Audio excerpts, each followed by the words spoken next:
think we're going to see this coming for a while. Congratulations. This is a very, very important thing. Thank you very much, everybody. This is a very important thing we're going to be discussing. Please sit down. Thank you very much. This is good news indeed. People said it couldn't be done. You got it done. I just have to sign, right? That's very good. This is really something. And it has to do with the California Auto Regulation, CRA. It's been a disaster for this country. And I want to thank everybody for being here. We officially rescue the U.S. auto industry from destruction by terminating the California electric vehicle mandate once and for all.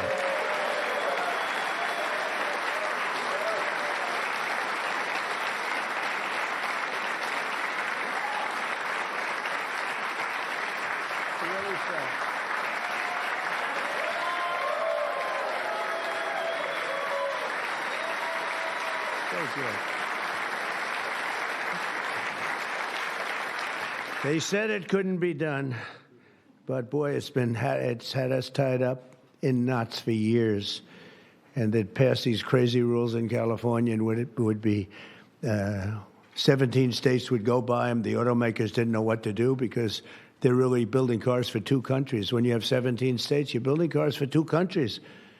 And I want to congratulate you all, the Senate, the House, the whole thing. It's incredible.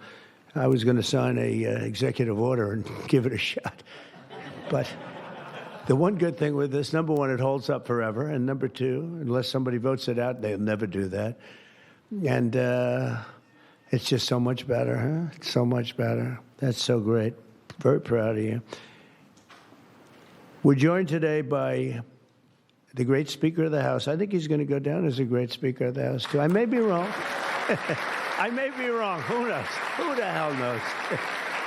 I think he is. And he's doing something, the only thing I would say is more important than this one, and I'll tell you what, it's almost close. That's how big this is today. But the great, big, beautiful, I added the word great, I used the word. The great, big, beautiful bill. It's going to be one of the most, I said it this morning to a group, I think it's the most important, one of the most important pieces of legislation ever signed, ever approved. So it's going to be something very special. Thank you very much. Speaker of the House, Mike Johnson, thank you. Secretary Sean Duffy. And they had a problem in India today, and you're on that. Sean's doing a tremendous job. Secretary Chris Wright, everybody said you'd never be able to get him. He's the most talented man, they say, in the oil and gas industry. I'll let you know in about 2 years if that's true.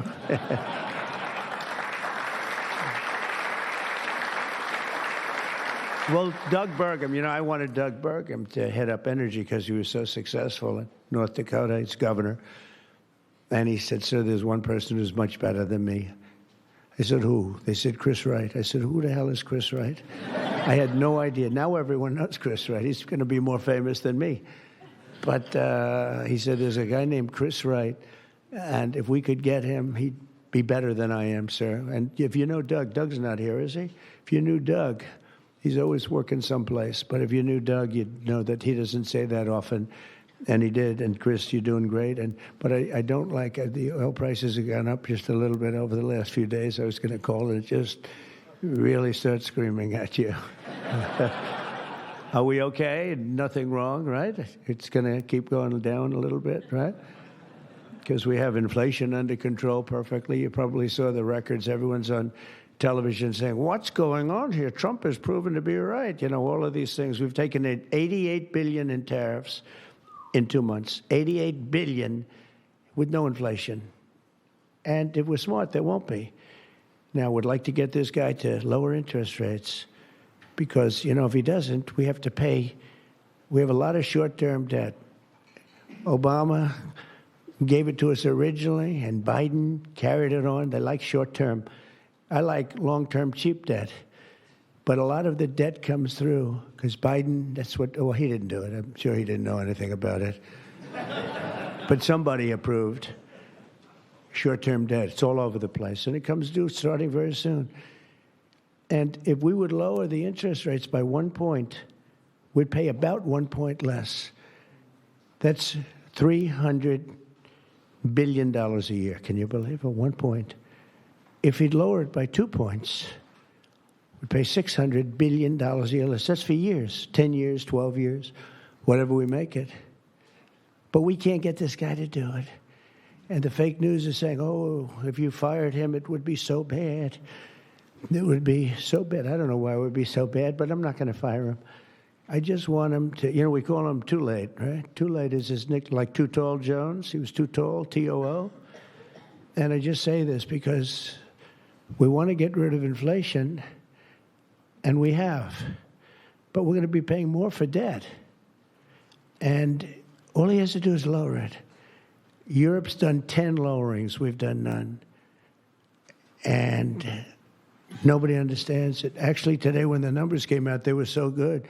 You saw yesterday's numbers, incredible. No inflation. Today's numbers.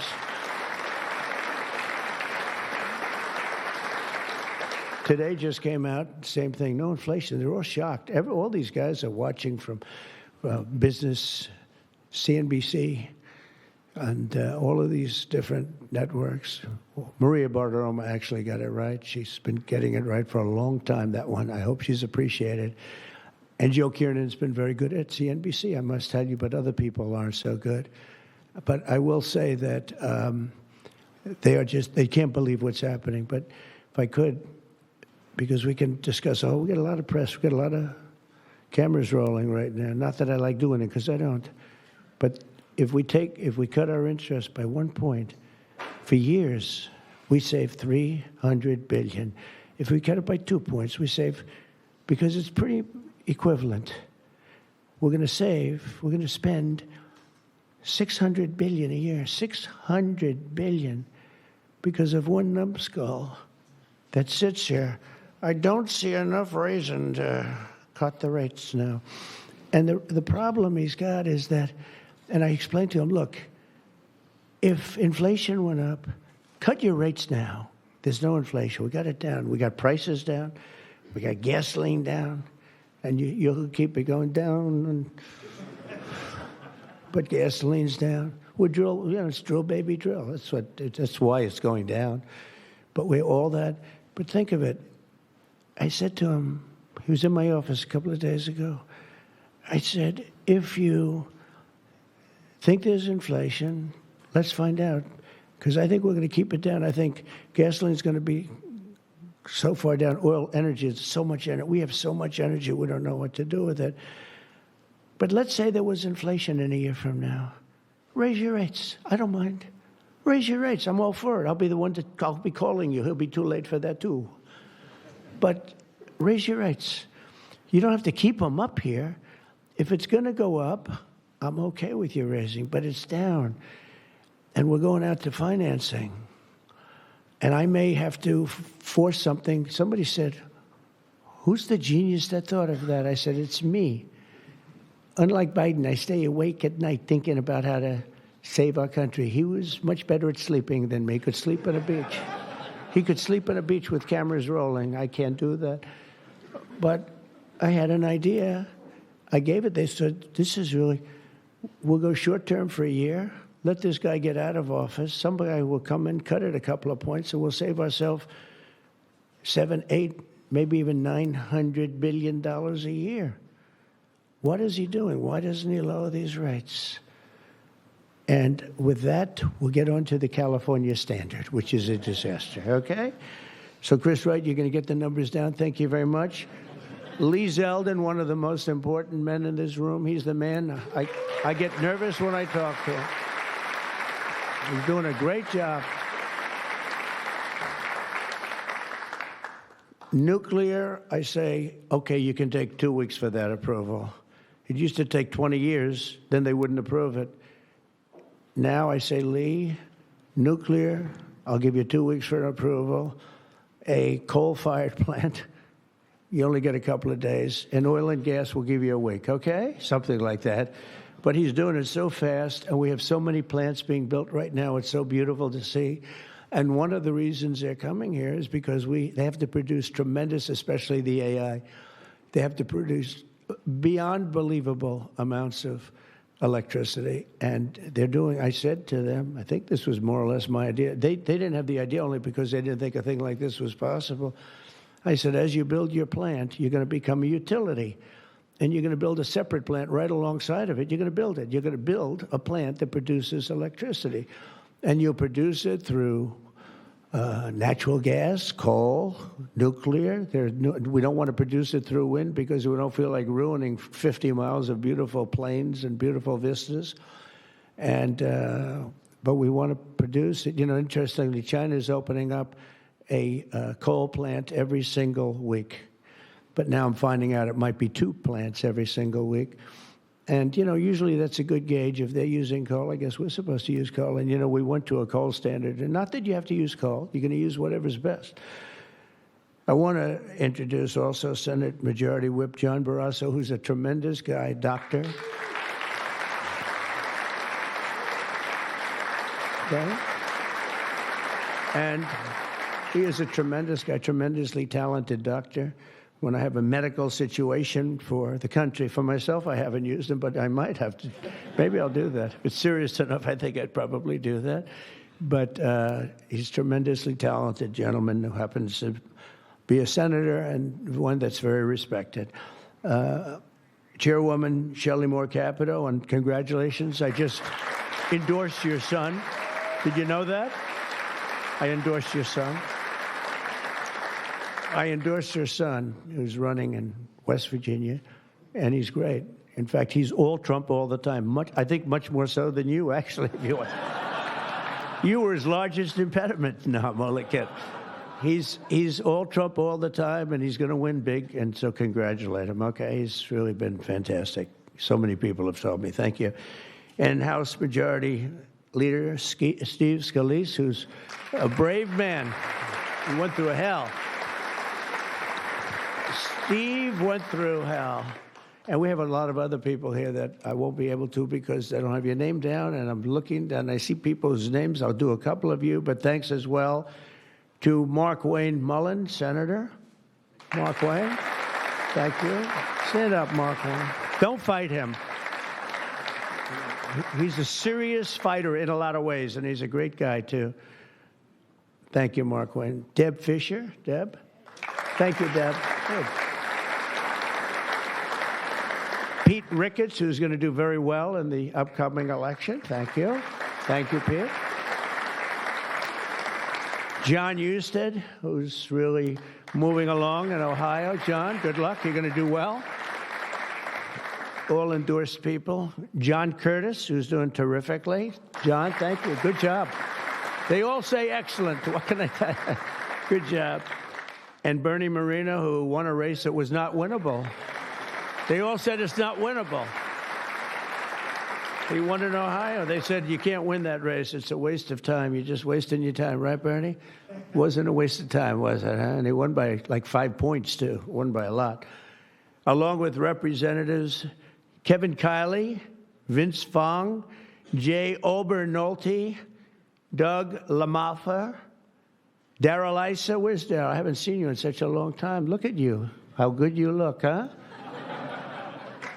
Good when you have those big margins. It's easier.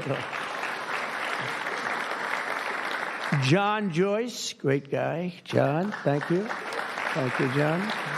Dusty Johnson, Morgan Griffith, Troy Balderson. Troy from a place called Ohio, and he played very cute at one time, but then he got, boy, I'll tell you, he's become a good politician. Where is Troy now? Where I haven't seen him used for years. I endorsed you early when he was early and younger, but you still look young, and you've done fantastically good. Good work, really good work. Claudia Tenney, New York. Claudia, thank you, Claudia. John James. John James. I don't know. You know, he's running for governor, but I'm not sure I'm happy about that, John. Do we have somebody good to take your seat? Because otherwise we're not letting him run for governor. We can't. You have somebody good, right? Okay. As long as you like them, they'll win. Tracy Mann. Tracy, thank you very much. Thank you very much. Appreciate it. Michael Baumgartner. Michael. Thank you, Michael. Good job. David Rouser. Thank you. Glenn Grothman. Hi, Glenn. Thank you very much, Glenn. Brett Guthrie. Brett. Thank you, Brett. Rudy Yackham. Thank you. Thank you, Rudy. And I want to thank you all. And there's some additional people in the room, but we have to get back to this. Is like so big. This is a big one. Under the previous administration, the previous administration, I could go point after point, everything they did, open borders, men playing in women's sports, transgender for everybody, let's go transgender. What a group of people you had over there. They must have hated our country. Under the previous administration, the federal government gave left-wing radicals in California dictatorial powers to control the future of the entire car industry all over the country, all over the world, actually. Because they have to build a car. They can't build 19 different cars called the same thing. And really, it was all over the world what was happening. They approved Governor Gavin Newsom's ridiculous plan to impose a 100% ban on all new gas-powered cars within a very short period of time. Think of this. You couldn't buy any other car except an electric-powered car. And in California, they have blackouts and brownouts. They don't have enough electricity right now to do the job. And countrywide, you'd have to spend $4 trillion to build the firing plants, to be able to, they call them a lot of things, charging plants, firing plants. $4 trillion you'd have to spend. In the Midwest, they built 9 of them. 9 individual, it's like a pump, just like a pump, except instead of gas, electricity comes out. They built 8 of them. $9 billion they spent for 8 little hoses, $9 billion. Now, I'm sure they could have done it for about, 1/1000th of that, but even if they did, it's unaffordable. They approved Governor Gavin's ridiculous, it's so ridiculous. By the way, if I didn't bring the military in, Los Angeles would be burning down right now. It'd be burning just like his damn houses burned down because he didn't have the water that he should have had. He had so much water. They have so much water. We had to send in the military to free up the water. And we did that right after the fires. We told them to do it in the first term. But just like that ridiculous plan, this is a plan to ban, think of it, a plan to ban 100, and they call it the 100% ban on all new gas-powered cars and abolish 75% of the gas-powered trucks. 75%. The trucking industry saw me. They said, sir, it doesn't work. Number one, the trucks are so heavy. They're 2.5 times heavier than a diesel-powered truck. So one of the big truckers owns 28,000 trucks, big company, tremendous company. He said, I go out of business immediately. I'm not going to play games. He said, did you explain these things to the government officials? Like the truck weighs 2.5 times more than a regular truck, a gasoline-powered diesel.